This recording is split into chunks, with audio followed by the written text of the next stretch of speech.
Welcome to Ask and Learn. Let's use the ratio test to determine whether this series converges.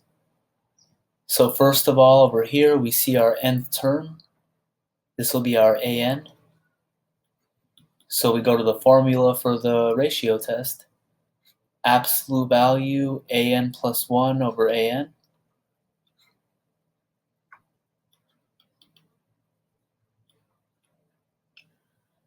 So in our case, the only negatives that appear in the formula are out here in the front. We'll be taking absolute values, so we could go ahead and just ignore those. So the numerator. So here's my, I'm using this right now. And then in the denominator, we have the product all the way up to this. And then we have the next term, which is when you replace n with n plus 1. And we still subtract 1 after that. So this is all my an plus 1. And now we'll go ahead and divide by an here.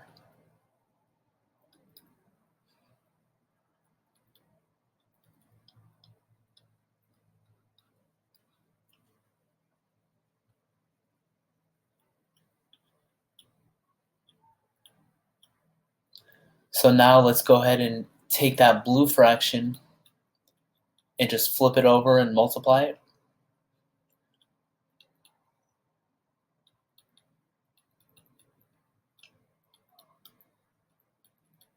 So that's a product up there, not a minus sign.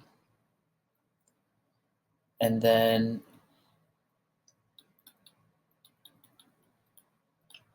also let me simplify this last term over here.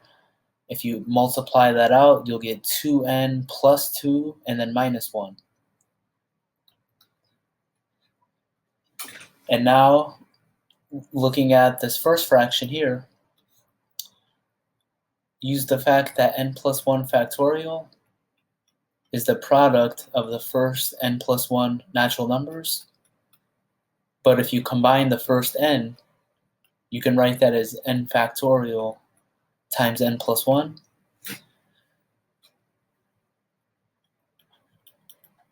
So let's go ahead and do that here.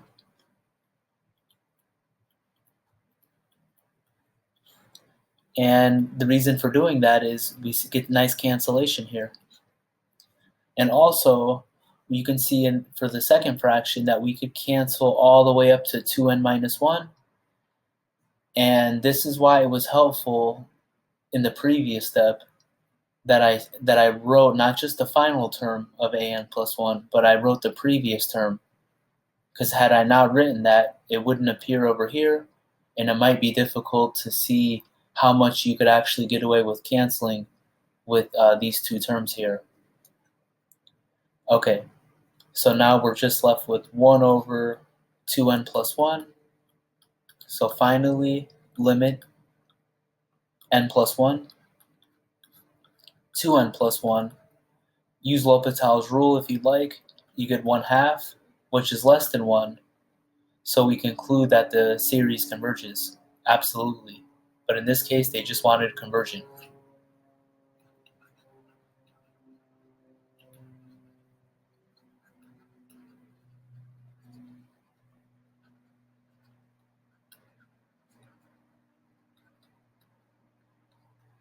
And there's our final answer.